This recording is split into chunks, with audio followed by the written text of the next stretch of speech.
वाचोळा सैरा वैरा वारा पिसाट वाहे, भयभीत उभे हे झाड पान पान शांत आहे. सावल्या मुख्याने हलती भवताली विणती माया, डोहाच्या खोल तळाशी अतृप्त पसरली छाया.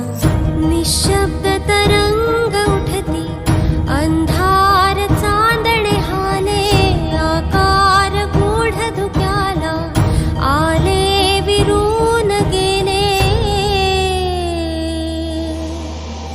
रात्री